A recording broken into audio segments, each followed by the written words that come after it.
Yeah, it's a bit of an odd title for a video, I kind of get, but there is a reason that you shouldn't be trusting kind of, well, anything that comes out of the Department for Work and Pensions.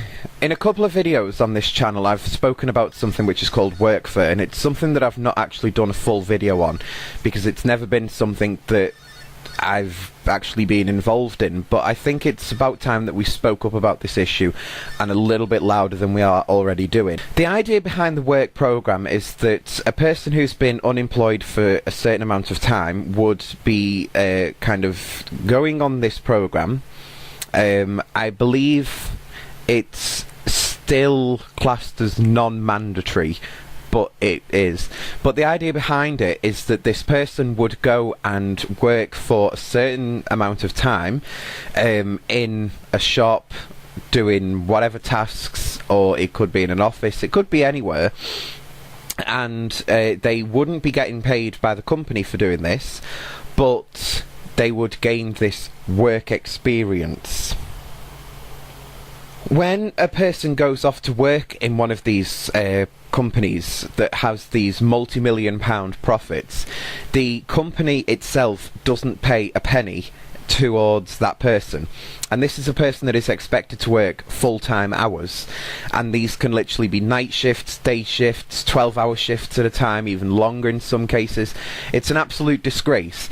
And from what I'm also learning today is the fact that the government will actually pay these companies to take these people on, like for the amount of time. That's why I'm being one of the ones to throw my voice behind it and say I'm fully in support of boycott workfare. I think it's an absolute disgrace that our government would use this as an initiative to try and get people into work. I mean, basically what's happening here is that they're giving free staff to these multi-million pound profit companies and saying, here, have some free labour.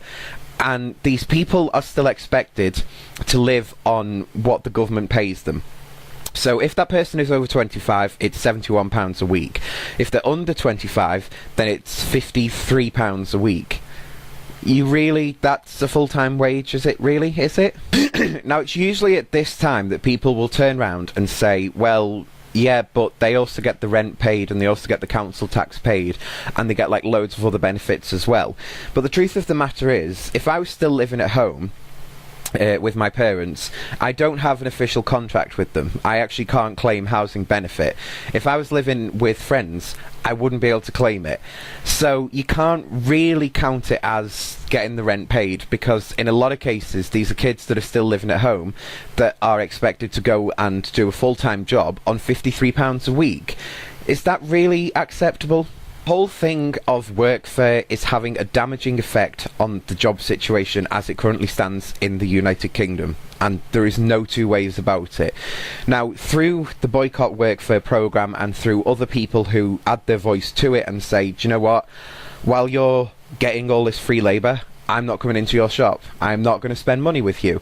Through that, there has been companies that have already left the scheme because they've had their eyes opened, they've may well have had a dip in profits, I don't know, but I do know that people are adding their voices to it and they're saying this has got to stop. My little message to the Department for Work and Pensions: absolute shame on you. You know, you are a disgusting department anyway. You currently target your staff members in the job centre to sanction people. That a sanction means to basically have the person's money stopped for a certain period of time. Now, the laws around that have been changed recently. So the shortest amount that a person will have their money taken off them now is a whole month. A whole month. It's genuinely not possible, but it goes 1 month for one sanction. If within a year you have a second sanction, it's 3 months.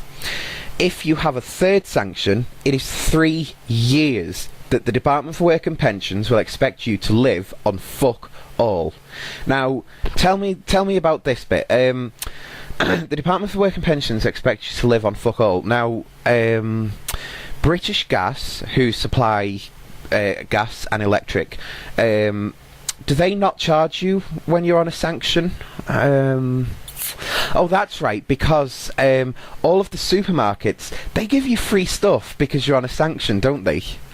And what else do we have? I mean, obviously, your TV license, that goes out the window because, you know, you're on a sanction. That's free.